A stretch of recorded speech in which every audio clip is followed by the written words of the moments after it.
Halo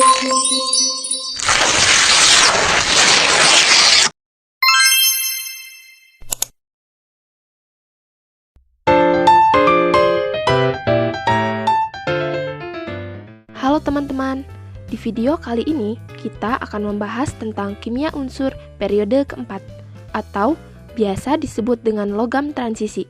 Simak videonya baik-baik ya.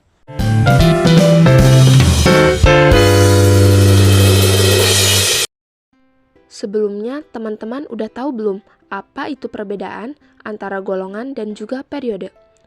Golongan adalah kolom unsur yang vertikal dari atas ke bawah dalam tabel periodik.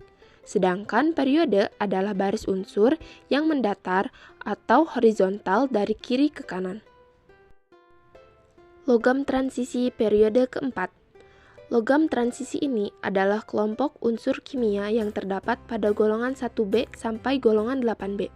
Terdiri atas skandium atau Sc, titanium atau Ti, vanadium atau V, kromium atau Cr, mangan atau Mn, besi atau Fe, kobalt atau Co, nikel atau Ni, tembaga atau Cu, dan juga seng atau Zn. Alasan unsur periode keempat berada pada periode yang sama karena unsur-unsur tersebut memiliki konfigurasi elektron yang berakhir pada subkulit D dan subkulit F. Unsur transisi yang elektron valensinya pada subkulit D disebut unsur transisi luar, sedangkan unsur transisi yang elektron valensinya pada subkulit F disebut unsur transisi dalam. Unsur periode keempat memiliki dua sifat, yang pertama yaitu sifat fisika dan yang kedua yaitu sifat kimia. Sifat fisika yang pertama yaitu bersifat logam. Kecuali seng, logam-logam transisi memiliki elektron-elektron yang berpasangan. Dengan hal ini, lebih memungkinkan terjadinya ikatan-ikatan logam dan ikatan kovalen antara atom logam transisi. Ikatan kovalen tersebut dapat terbentuk antara elektron-elektron yang terdapat pada orbital D. Dengan demikian, kisi kristal logam-logam transisi lebih sukar dirusak dibandingkan dengan kisi kristal logam golongan utama. 2. Titik leleh dan titik didih. Unsur-unsur transisi umumnya memiliki titik leleh dan titik didih yang tinggi, karena ikatan antar atom logam pada unsur transisi lebih kuat. Titik leleh dan titik didih seng jauh lebih rendah dibandingkan unsur transisi periode keempat lainnya karena pada seng orbital D-nya telah terisi penuh, sehingga antar atom seng tidak dapat membentuk ikatan kovalen. 3. Bersifat magnetik. Unsur-unsur logam transisi periode keempat memiliki beberapa sifat magnetik, yaitu yang pertama, diamagnetik. Diamagnetik adalah sifat yang tidak dapat ditarik oleh medan magnet, contohnya tembaga dan seng. Yang kedua yaitu paramagnetik. Paramagnetik adalah sifat yang sedikit ditarik oleh medan magnet, contohnya skandium, vanadium, kromium, mangan, dan titanium. Yang ketiga yaitu ferromagnetik. Ferromagnetik adalah sifat yang sangat kuat ditarik oleh medan magnet, seperti nikel, besi, dan kobalt. 4. Jari-jari atom. Dari kiri ke kanan, jari-jari atom unsur-unsur periode keempat tidak teratur. Hal ini disebabkan oleh banyaknya elektron-elektron 3D yang saling tolak-menolak, sehingga memperkecil gaya tarik inti atom terhadap elektron-elektron. Akibatnya, elektron-elektron tersebut akan lebih menjauhi inti atom, sehingga jari-jari atomnya lebih besar. 5. Ion berwarna. Alasan unsur periode keempat, kecuali skandium dan seng memiliki warna, karena adanya elektron subkulit 3D yang belum terisi penuh, dan orbitalnya mengalami pemecahan, sehingga terbentuk celah energi yang dapat menyerap energi pada panjang gelombang sinar tampak. Berikut ini adalah warna-warna pada unsur periode keempat. Sifat kimia unsur periode 4. 1. Kereaktifan. Unsur-unsur transisi periode keempat memiliki harga potensial elektroda negatif kecuali Cu atau E derajat sama dengan tambah 0,4 volt. Ini menunjukkan logam-logam tersebut dapat larut dalam asam kecuali tembaga. Kebanyakan logam transisi dapat bereaksi dengan unsur-unsur non-logam, misalnya oksigen dan halogen. 2. Ion kompleks. Semua unsur transisi dapat membentuk ion kompleks, yaitu suatu struktur di mana kation logam dikelilingi oleh dua atau lebih anion atau molekul netral yang disebut ligan. Antara ion pusat dengan ligan terjadi ikatan kovalen koordinasi, di mana ligan berfungsi sebagai basa Lewis atau penyedia pasangan elektron. 3. Memiliki banyak bilox. Unsur transisi memiliki elektron pada orbital d. Energi elektron dalam orbital d hampir sama besar. Untuk mencapai kestabilan, unsur-unsur ini membentuk ion dengan cara melepaskan elektron dalam jumlah yang berbeda. Oleh karena itu, unsur-unsur ini mempunyai dua macam bilangan oksidasi atau lebih dalam senyawanya. Karakteristik unsur periode 4. 1. Scandium atau Sc. Konfigurasi elektron 21 Sc sama dengan 18 Ar 4 S2 3D1. Logam scandium mengkilap dan ringan, dengan massa jenis sebesar 2,99 gram cm. Titik lelehnya sebesar 1539 derajat Celcius, dan titik didihnya adalah 2730 derajat Celcius. Logam scandium dapat bereaksi dengan air sehingga berubah menjadi ion Sc3+. Logam scandium juga bereaksi dengan oksigen di udara, maka akan menghasilkan scandium trioksida. Logam scandium direaksikan dengan gas halogen, maka sifat logam scandium akan sangat reaktif dan larut dalam air, kecuali SCF. Logam scandium dapat dibuat dengan elektrolisis lelehan scandium triklorida atau SCCl2 pada suhu 700 sampai 800 derajat Celcius dengan menggunakan elektroda inert seperti karbon dan platina.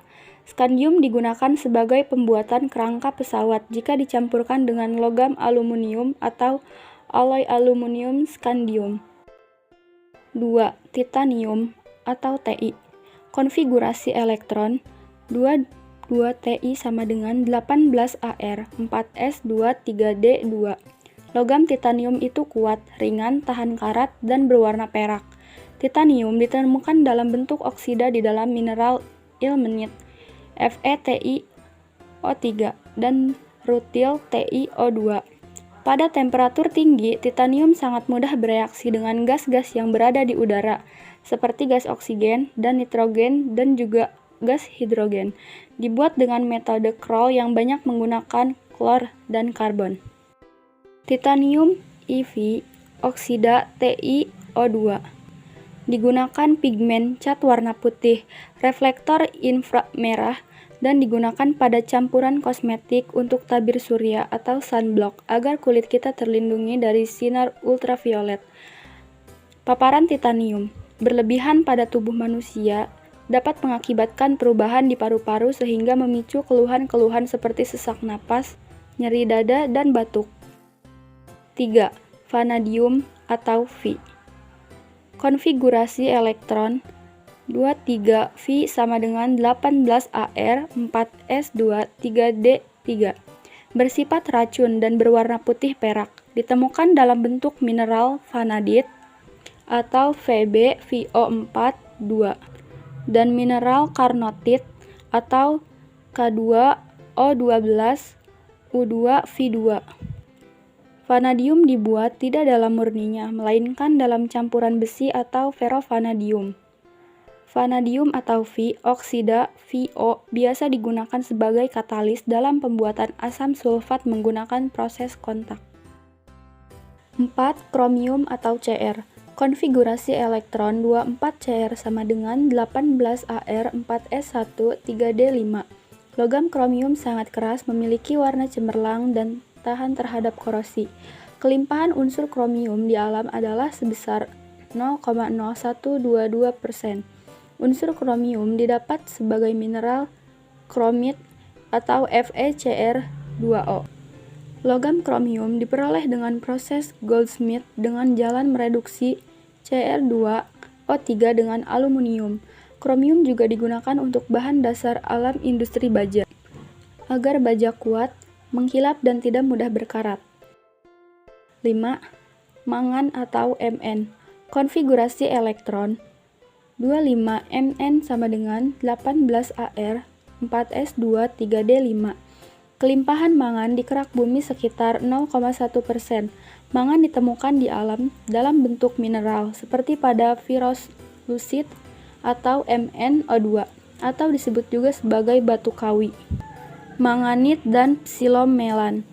Unsur mangan memiliki titik didih sebesar 2150 derajat Celcius dan titik lelehnya adalah 1245 derajat Celcius.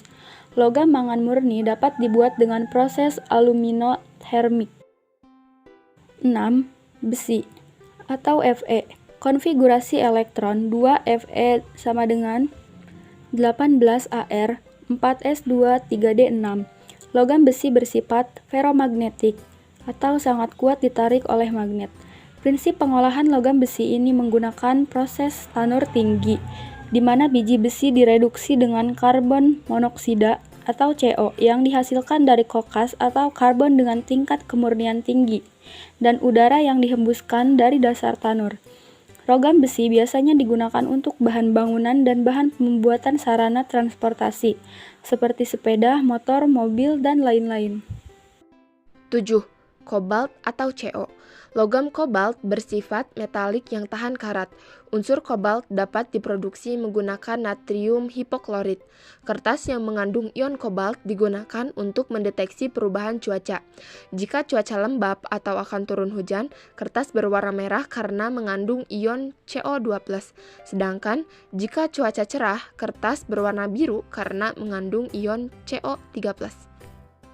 8. Nikel atau Ni. Logam nikel adalah logam yang lunak, mengkilap, seperti perak dan tahan terhadap korosi, bahkan pada keadaan suhu tinggi. Biji nikel yang utama ditemukan sebagai mineral, di antaranya milerit, pentlandit, dan laterit. Biji nikel yang paling banyak di Indonesia adalah laterit. Proses untuk mendapatkan nikel dari biji nikel dilakukan dengan mereduksi mineral pentlandit melalui proses tanur yang tinggi. Nikel banyak digunakan sebagai bahan pembuatan baja ringan, biasanya untuk peralatan memasak. Pemanfaatan lain dari nikel adalah sebagai bahan dasar baterai yang dapat diisi ulang. Salah satunya nikel metal hydride. 9. Tembaga atau Cu. Tembaga merupakan logam yang berwarna merah mengkilap dan banyak dijumpai dalam pembuatan alat-alat listrik. Tembaga ditemukan dalam mineral-mineral seperti kuprit, malasit, azurit, kalkopirit, dan bornit. Logam tembaga digunakan untuk alat-alat elektronik karena sifatnya yang dapat menghantarkan listrik dengan baik. 10. Seng atau Zn. Mineral-mineral sebagai sumber utama yang kaya Zn dalam tanah adalah sphalerite dan wurtzit. Proses pembuatan seng dilakukan dengan pemanggangan seng sulfida, lalu oksida seng direduksi dengan karbon pijar, lalu dihasilkanlah logam seng. Proses ini berlangsung pada suhu kurang lebih 1200 derajat Celcius. Seng digunakan untuk melapisi besi dan baja agar tidak cepat berkarat.